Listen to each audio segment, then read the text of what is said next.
श्री भागवत सुधा सागर शुक सागर। भगवान वेद व्यास के श्रीमद् भागवत 12 स्कंदों की सरल हिंदी व्याख्या श्लोकांक सहित। गीता प्रेस गोरखपुर। आप सुन रहे हैं श्रीमद् भागवत महापुराण के द्वितीय स्कंद का 10वां अध्याय, भागवत के 10 लक्षण। श्री सुखदेव जी कहते हैं, हे परीक्षित, इस मनवंतर, ईशानु कथा, निरोध, मुक्ति और आश्रय, इन भगवत पुराण में सर्ग, विसर्ग, स्थान, पोषण, उत्ति 10 विषयों का वर्णन है। इनमें जो 10वां आश्रय तत्व है, उसी का ठीक ठीक निश्चय करने के लिए कहीं श्रुति से, कहीं तात्पर्य से और कहीं दोनों के अनुकूल अनुभव से महात्माओं ने अन्य 9 विषयों का बड़ी सुगम रीति से वर्णन किया है। ईश्वर की प्रेरणा से गुणों में शोभ होकर रूपांतर होने से जो आकाश आदि पंचभूत, शब्द आदि तंत्र मात्राएं, इंद्रियां, अहंकार और महत्व की उत्पत्ति होती है, उसको सर्ग कहते हैं। उस विराट पुरुष से उत्पन्न ब्रह्मा जी के द्वारा जो विभिन्न चराचर सृष्टियों का निर्माण होता है, उसका नाम है विसर्ग। प्रतिपद नाश की ओर बढ़ने वाली सृष्टि को एक मर्यादा में स्थित रहने से भगवान विष्णु जी को जो श्रेष्ठता सिद्ध होती है, उसका नाम स्थान है। अपने द्वारा सुरक्षित सृष्टि में भक्तों के ऊपर भगवान विष्णु जी की जो कृपा होती है, उसका नाम है पोषण। मन मंत्रों के अधिपति जो भगवत भक्ति और प्रजा पालन रूप शुद्ध धर्म का अनुष्ठान करते हैं, उसे मनवंतर कहते हैं। जीवों की वह वासनाएं जो कर्म के द्वारा उन्हें बंधन में डाल देती हैं, उक्ति नाम से कही जाती हैं। भगवान के विभिन्न अवतारों के और उनके प्रेमी भक्तों की विविध आख्यानों से युक्त गाथाएं ईश्वर कथा है। जब भगवान योग निद्रा स्वीकार करके शयन करते हैं, तब इस जीव का अपनी उपाधियों के साथ उसमें लीन हो जाना निरोध है। अज्ञान कल्पित कृतत्व, भौतत्व और अनात्म भाव का परित्याग करके अपने वास्तविक स्वरूप में परमात्मा में स्थित होना ही मुक्ति है।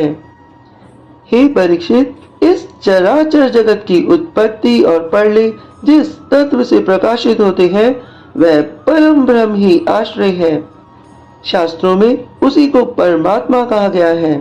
जो नेत्र आदि इंद्रियों का अभिमानी दृष्टा जीव है, वही इंद्रियों के अधिष्ठात्र देवता सूर्य आदि के रूप में भी है, और जो नेत्र गोलक आदि से युक्त दृश्य देह है, वही उन दोनों को अलग अलग करता है। इन तीनों में यदि एक का भी अभाव हो जाए, तो दूसरे 2 की उपलब्धि नहीं हो सकती। अतः जो इन तीनों को जानता है, वह परमात्मा ही सबका अधिष्ठान आश्रय तत्व है।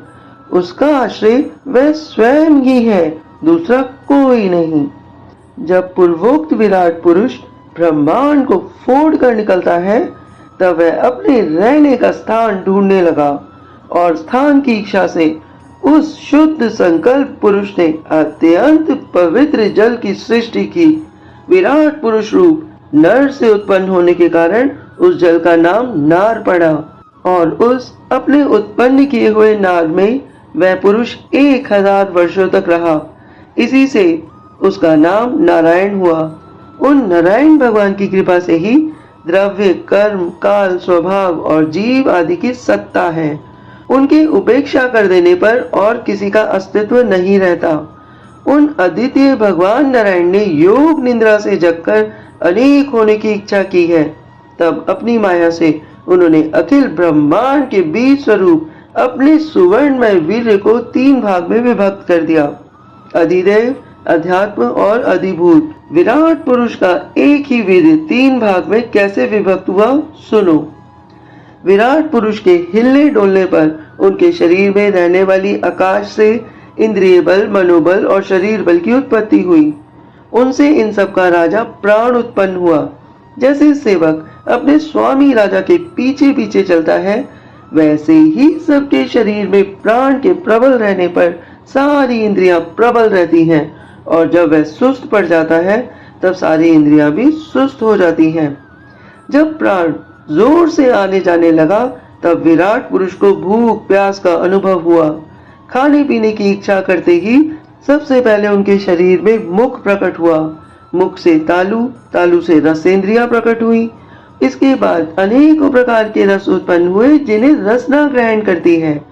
जब उनकी इच्छा बोलने की हुई तब वाक इंद्रिय, उसके अधिष्ठात्र देवता अग्नि और उनका विषय बोलना, ये तीनों प्रकट हुए। इसके बाद वह नारायण बहुत दिनों तक उस जल में ही रुके रहे। श्वास के वेग से नासिका छिद्र प्रकट हो गए। जब उन्हें सूंघने की इच्छा हुई तब उनकी नाक घ्राण इंद्रिय आकर बैठ गई और देवता गंध को फैलाने वाली वायु देव प्रकट हुई। पहले उनके शरीर में प्रकाश नहीं था। फिर जब उन्हें अपने को तथा दूसरी वस्तुओं को देखने की इच्छा हुई तब नेत्रों के छिद्र, उनकी अधिष्ठात्र सूर्य और नेत्रेंद्रिय प्रकट हो गए। इन्हीं से रूप ग्रहण होने लगा। जब वेद रूप ऋषि विराट पुरुष को स्तुतियों के द्वारा जगाने लगे तब उन्हें सुनने की इच्छा हुई। उसी समय कान, उनकी अधिष्ठात्र देवता दिशाएं और श्रोत इंद्रियां प्रकट हुई। इसी से शब्द सुनाई पड़ता है। जब उन्होंने वस्तुओं की कोमलता, कठिनता, हल्कापन, भारीपन, उष्णता और शीतलता आदि जाननी चाहिए तब उनके शरीर से चर्म प्रकट हुआ। पृथ्वी में से जैसे वृक्ष निकल आते हैं उसी प्रकार चर्म से रोए पैदा हुए और उसके भीतर बाहर रहने वाला वायु भी प्रकट हो गया। स्पर्श करने वाली त्वचा इंद्रिय भी साथ ही साथ शरीर में चारों ओर लिपट गई और उससे उन्हें स्पर्श का अनुभव होने लगा।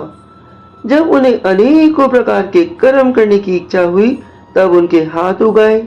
उन हाथों में ग्रहण करने की शक्ति, हस्त इंद्रियां तथा उनके अधिदेवता इंद्र प्रकट हुए और दोनों के आश्रय से होने वाला ग्रहण रूप कर्म भी प्रकट हो गया। जब उन्हें अभिष्ट स्थान पर जाने की इच्छा हुई तब उनके शरीर में पैर उगाए।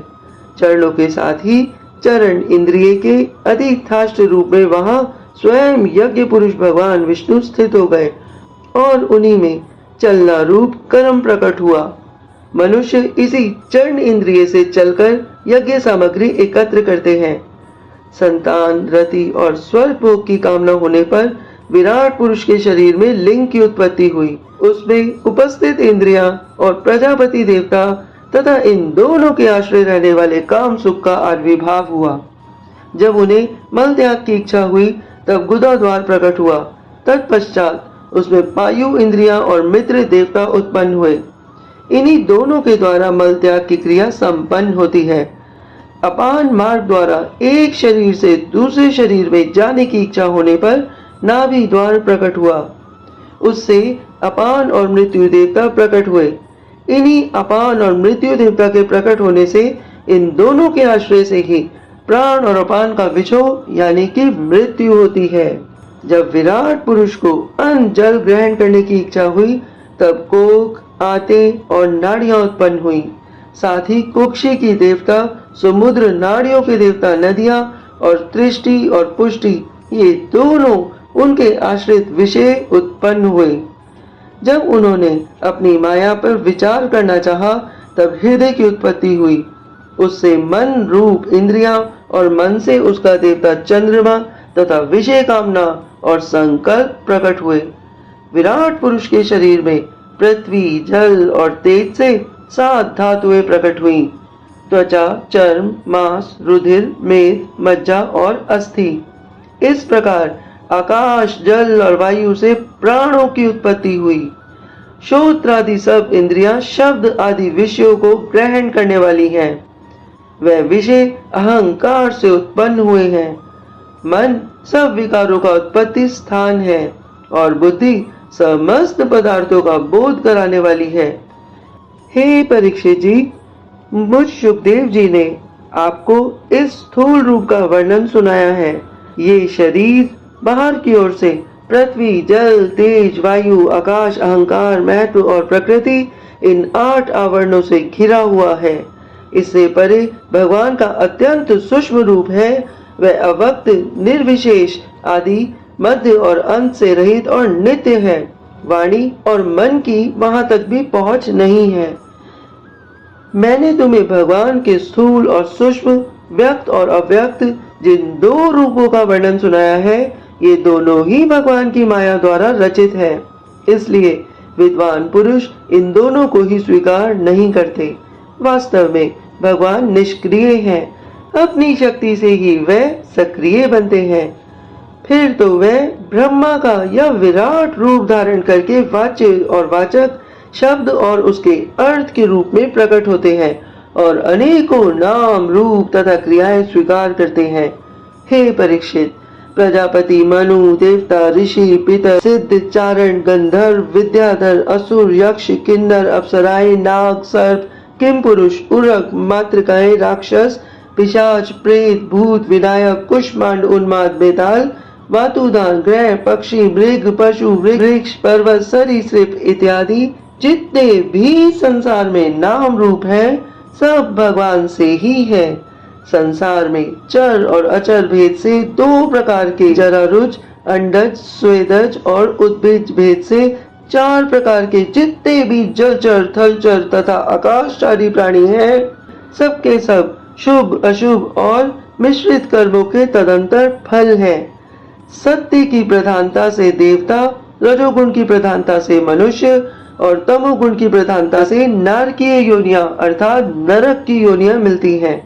इन गुणों में भी जब एक गुण दूसरे दो गुणों के अभिभूत हो जाता है, तब प्रत्येक गति के तीन तीन भेद और हो जाते हैं। वह भगवान जगत के धारण पोषण के लिए धर्म में विष्णु रूप स्वीकार करके देवता, मनुष्य और पशु पक्षी आदि रूपों में अवतार लेते हैं तथा विश्व का पालन पोषण करते हैं।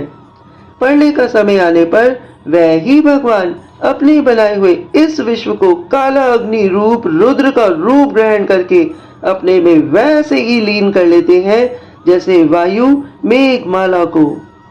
हे परीक्षित, महात्माओं ने अचिंत ऐश्वर्य भगवान का इसी प्रकार वर्णन किया है, परंतु तत्वज्ञानी पुरुषों को केवल इस सृष्टि, पालन और प्रलय करने वाले रूप से ही उनका दर्शन नहीं करना चाहिए। परंतु तत्वज्ञानी पुरुषों को केवल इस सृष्टि, पालन और प्रलय करने वाले रूप में ही उनका दर्शन नहीं करना चाहिए, क्योंकि वह तो इससे परे भी हैं। सृष्टि की रचना आदि कर्मों का निरूपण करके पुण्य परमात्मा से कर्म या कर्तापन का संबंध नहीं जोड़ा गया है। वह तो माया से आरोपित होने के कारण कर्तव्य का निषेध करने के लिए ही है। ये मैंने ब्रह्मा जी का महाकल्प का अवतार कल्पों के साथ वर्णन किया है।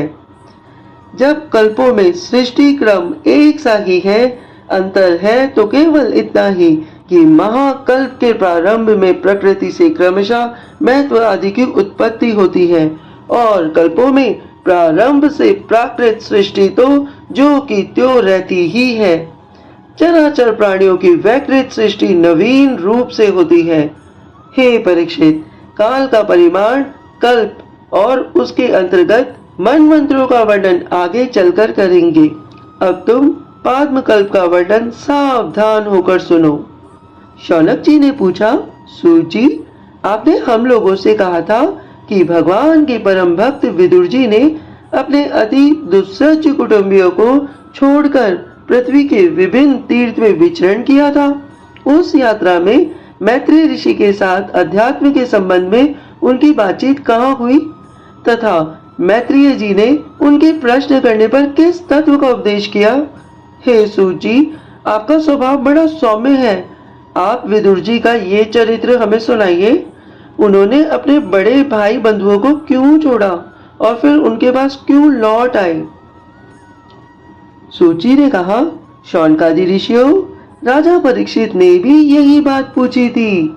उनके प्रश्नों के उत्तर में श्री सुखदेव जी महाराज ने जो कुछ कहा था वही मैं आप लोगों से कहता हूँ। सावधान होकर सुनिए। इति द्वितीय स्कंद संपूर्ण। हरिओम तत्सत। अभी आप सुन रहे थे श्रीमद् भागवत महापुराण के द्वितीय स्कंद का 10वां अध्याय और हम सुनेंगे श्रीमद् भागवत महापुराण का तृतीय स्कंद का पहला अध्याय, उद्धव और विदुर की भेंट। आगे आप सभी लोगों ने श्रीमद् भागवत महापुराण के भक्ति रस में जो गोता खाया है, आप सभी के अंदर बैठी आत्मा, आपकी ऊर्जा शक्ति को मेरा बारंबार प्रणाम है। भगवान श्री हरि आप सभी की मनोकामना पूर्ण करें।